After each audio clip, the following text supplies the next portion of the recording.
क्या बाकी हानमा सीरीज का strongest character Yujiro हानमा demon slayer anime के डेंजरस डीमन अकाजा को फाइट में डिफीट कर पाएगा? अगर इन दोनों की लड़ाई होती है तो इस लड़ाई में कौन जीतेगा? इन्हीं सब चीजों के बारे में आज की इस वीडियो के अंदर हम बात करेंगे। तो डियर एनिमे लवर्स, सबसे पहले हम बात कर लेते हैं अकाजा की पावर्स और एबिलिटीज के बारे में। अकाजा जो कि एक अपर मून 3 है और यह 12 किजुकी ऑर्गेनाइजेशन का मेंबर है। पहले यह एक नॉर्मल ह्यूमन था, बाद में इसकी मुलाकात मुजैन से होती है और वह बंदा इसे एक डीमन बना देता है। अकाजा सूर्य फाइटिंग स्टाइल, मार्शल आर्ट्स और ब्लड डीमन आर्ट का यूज करता है। अकाजा की एज 100 साल से भी ज्यादा है और अकाजा एक यूनिक डीमन है। अकाजा कभी भी फाइटिंग में वेपन्स का यूज नहीं करता है। उसका पूरा combat hand to hand martial arts पर डिपेंड करता है। बाकी डीमंस ब्लड एबिलिटीज पर फोकस करते हैं, लेकिन अकाजा का मेन वेपन है मार्शल आर्ट्स और डीमन साइकोलॉजी। इसलिए अकाजा क्लोज कॉम्बैट का one of the most dangerous demon माना जाता है। अकाजा की फिजिकल स्ट्रेंथ डीमंस के टॉप टायर में आती है। अकाजा ने काफी सारे हाई लेवल की हसीरा को फाइट में डिफीट किया है। यह अपने पंचिस से शॉक वेव इम्पैक्ट क्रिएट कर देता है। इसकी पंचिस की शॉक वेव से ग्राउंड और स्ट्रक्चर क्रैक हो जाते हैं। कंटिन्यूसली स्ट्राइक से एयर प्रेशर अटैक्स जनरेट होते हैं। अकाजा अपने सिर्फ एक पंच से बड़ी इमारत को तक तबाह कर सकता है। अकाजा की रिएक्शन स्पीड हाइपरसोनिक है। अकाजा की बॉडी पावरफुल अटैक्स टॉलरेट कर सकती है। अकाजा ने मल्टीपल हसीरा लेवल अटैक सर्वाइव किए हैं। हैवी इंजरी के बाद भी कॉम्बैट कंटिन्यू करता है और अकाजा के पास हाई डीमन ड्यूरेबिलिटी है। अकाजा को काफी सारे मार्शल आर्ट्स में मास्टरी है। अकाजा का एक फाइटिंग स्टाइल भी है जिसका नाम है डिस्ट्रक्टिव डेथ। अकाजा के पास blood demon art compass needle नाम की एक एबिलिटी है। यह अकाजा की सबसे पावरफुल एबिलिटी है। ग्राउंड पर एक Snowflake like compass pattern appear होता है। यह एबिलिटी एनिमी की fighting spirit, attack intent, movement direction detect करती है। इसका इंपैक्ट यह होता है कि एनिमी के अटैक से प्रेडिक्टेबल हो जाते हैं। अकाजा के काउंटर एक्सट्रीमली एक्यूरेट हो जाते हैं, इसलिए अकाजा को हिट करना बहुत मुश्किल होता है। अकाजा की मार्शल आर्ट डीमन एनर्जी से एनहांस होती है। एयर टाइप पंच के through compass air shockwave create हो जाती है। अकाजा लॉन्ग रेंज अटैक भी इजीली कर सकता है। अकाजा एक्सट्रीमली फास्ट मल्टी पंच कॉम्बो अटैक कर लेता है। डोजन्स ऑफ पंच एक सेकंड में करता है, जिससे एनिमी का डिफेंस ब्रेक हो जाता है। अकाजा का मोस्ट पावरफुल फिनिशिंग मूव है full power strike. Akaza leg type attacks करता है, जिससे मैसिव शॉक वेव क्रिएट हो जाती है। अकाजा स्पिनिंग किक्स और हाई स्पीड लैग स्ट्राइक करता है, जिस वजह से एनिमी बहुत ही आराम से डिफीट हो जाता है। अकाजा का हीलिंग फैक्टर डीमंस में टॉप टायर लेवल का है। उसके डीप बाउंड इंस्टेंटली हील हो जाते हैं। लिम्स, हैंड, लेग्स एटसेट्रा सब कुछ वापस से रीजनरेट हो जाता है। इसकी रीजनरेशन स्पीड काफी हाई है। डीमन साइकोलॉजी फैटिक को ऑलमोस्ट एलिमिनेट कर देती है, मतलब लॉन्ग बैटल में स्टेमिना लॉस नहीं होता है। अकाजा सिर्फ ब्रूट फोर्स फाइटर नहीं है, वो एनिमी की फाइटिंग स्टाइल एनालाइज करता है और वीक पॉइंट आइडेंटिफाई करता है। कॉम्बैट स्ट्रेटेजी यूज करता है, टाइमिंग और पोजीशन पर फोकस करता है। स्ट्रॉन्ग फाइटर्स को रिस्पेक्ट करता है, वीक एनिमी को इग्नोर करता है और इसका बैटल आईक्यू वेरी हाई है। अकाजा के पास सेंचुरीज का बैटल एक्सपीरियंस है। 100 ऑफ डीमन स्लेयर से बैटल कर चुका है और वो भी अकेले। मल्टीपल हाई लेवल हसीराज से फाइट कर चुका है और उन्हें डिफीट भी कर चुका है। हर मोस्ट पावरफुल कैरेक्टर की कोई ना कोई वीकनेस होती है। सब डीमंस की तरह अकाजा की भी वीकनेस सूरज की रोशनी है। कंपास निडल एनिमी की बैटल इंटेंट डिटेक्ट करता है। अगर कोई फाइटर अपनी फाइटिंग स्पिरिट हाइड कर ले और काल्म स्टेट में फाइट करे तो अकाजा की प्रेडिक्शन एबिलिटी वीक हो जाती है। डीमन स्लेयर यूनिवर्स में स्ट्रॉन्गेस्ट डीमन जनरली इस ऑर्डर में आते हैं। नंबर 1 पर है मुजैन द डीमन किंग और नंबर 2 पर है कोकुशिबो और नंबर 3 पर है डोमा, नंबर 4 पर है अकाजा। इसलिए अकाजा टॉप टायर फाइटर्स में आता है। बात करते हैं अकाजा के ओवरऑल पावर स्केलिंग की। पावर स्केलिंग का मतलब होता है किसी कैरेक्टर की स्ट्रेंथ, स्पीड, ड्यूरेबिलिटी, एबिलिटीज और एक्सपीरियंस एटसेट्रा को एनालाइज करना। चलिए अकाजा की पावर्स को एक एक करके समझते हैं।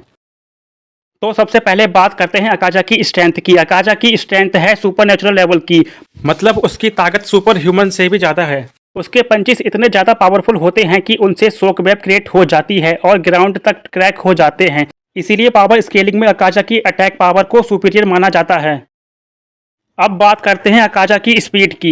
अकाजा की स्पीड सुपर हाइपरसोनिक लेवल से ऊपर तक चली जाती है। हाइपरसोनिक का मतलब होता है साउंड से कई गुना ज्यादा तेज। फाइट के दौरान अकाजा इतनी तेज मूव करता है कि एनिमी के लिए उसकी मूवमेंट को फॉलो करना बहुत मुश्किल हो जाता है। और अब बात कर लेते हैं रिएक्शन स्पीड की। रिएक्शन स्पीड का मतलब है अटैक को कितनी जल्दी नोटिस करके रिएक्ट करना। अकाजा की reaction speed super hypersonic speed से भी फास्ट मानी जाती है। इसका एग्जाम्पल यह है कि अकाजा निचरिन स्वॉर्ड के अटैक को बेयर हैंड से ब्लॉक कर लेता है।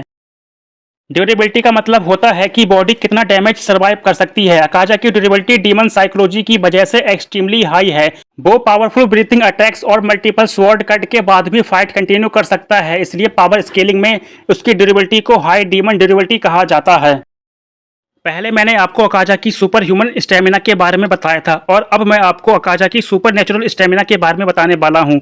स्टेमिना का मतलब होता है कि कितनी देर तक फाइट कर सकते हो। डीमन होने की वजह से अकाजा का स्टेमिना इन्फिनाइट माना जाता है, मतलब वो एक्सट्रीमली लॉन्ग बैटल बिना थके लड़ सकता है।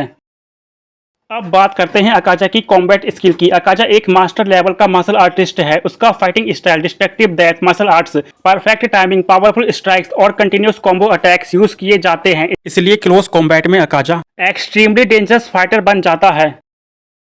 बैटल आईक्यू का मतलब होता है फाइट के दौरान इंटेलिजेंस और स्ट्रेटेजी, इन दोनों का यूज करना। अकाजा का बैटल आईक्यू वेरी हाई माना जाता है। वो फाइट के दौरान एनिमी की फाइटिंग स्टाइल को क्विकली एनालाइज करता है और उसके वीक पॉइंट आइडेंटिफाई कर लेता है। अकाजा के पास कई सौ सालों का बैटलफील्ड एक्सपीरियंस है। इस दौरान उसने काउंटरलेस डीमन स्लेयर और पावरफुल फाइटर्स के साथ फाइट की है। इसी एक्सपीरियंस की वजह से उसका कॉम्बैट इंस्टिंक्ट एक्सट्रीमली शार्प हो चुका है। इन सभी एबिलिटीज को देखते हुए यह क्लियर हो चुका है कि अकाजा सिर्फ एक पावरफुल डीमन नहीं है, बल्कि डीमन स्लेयर यूनिवर्स का सबसे डेंजरस मार्शल आर्टिस्ट फाइटर भी है। उसकी सुपरनेचुरल एबिलिटीज, सेंचुरीज का कॉम्बैट एक्सपीरियंस, यह सब कुछ उसे एक डेंजरस डीमन बनाता है। गाइस, अब हम बात कर लेते हैं यूजिरो हानमा की पावर्स और एबिलिटीज के बारे में। तो सबसे पहले हम बात कर लेते हैं यूजिरो हानमा की पावर्स और एबिलिटीज के बारे में। यूजिरो हानमा बाकी सीरीज का सबसे ताकतवर कैरेक्टर है जिसकी पावर इंसानी समझ से परे है। यूजिरो की स्ट्रेंथ इतनी जबरदस्त है कि उसने एक 6 मैग्नीट्यूड के अर्थक्वेक को अपने सिर्फ एक मुक्के से रोक दिया था। उसकी स्पीड सुपर सोनिक है।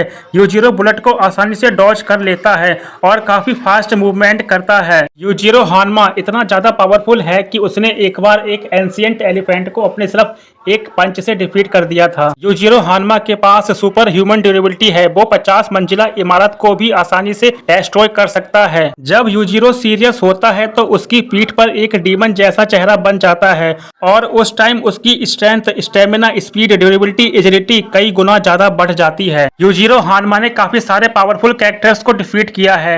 एग्जांपल के लिए बिस्किट ओलिवा जो अपनी ट्रेनिंग 2 हेलीकॉप्टर्स को खींचकर करता है।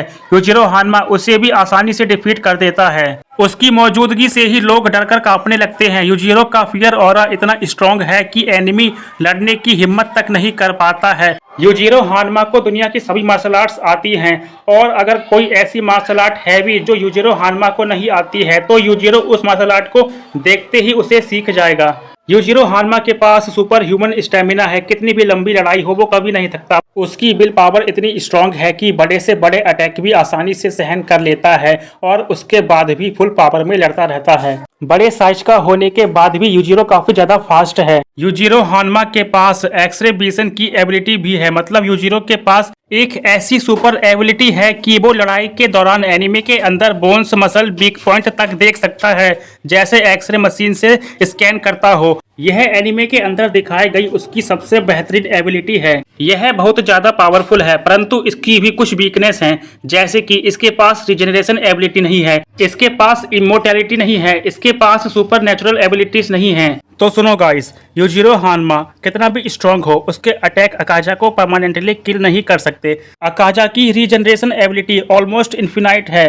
अकाजा की सिर्फ एक रियल वीकनेस है, वो है sunlight. Demon Hanma martial arts में भले ही सुपीरियर हो, लेकिन अकाजा की इमोर्टलिटी और रिजनरेशन एबिलिटी उसको ऑलमोस्ट इम्पॉसिबल एनिमी बना देती है। जब तक सूरज की रोशनी या डीमन स्लेयर वाले वेपन्स ना हो तब तक यूजिरो हानमा अकाजा को किल नहीं कर सकता, इसलिए फाइनल विनर होगा अकाजा। बाकी गाइस, आप सभी को क्या लगता है, अगर इन दोनों के बीच में लड़ाई होती है तो इस लड़ाई में कौन जीतेगा? अपना आंसर नीचे कमेंट बॉक्स में जरूर बताएं। और अगर आपको यह वीडियो अच्छी लगी है तो इस वीडियो को लाइक जरूर करना और हमें सब्सक्राइब भी करना, ताकि आपको इस तरह की और भी अच्छी वीडियोस देखने को मिलती रहें। अब आपसे मुलाकात होगी एक नई अच्छी और इंटरेस्टिंग वीडियो में। तब तक के लिए गाइस, बाय बाय।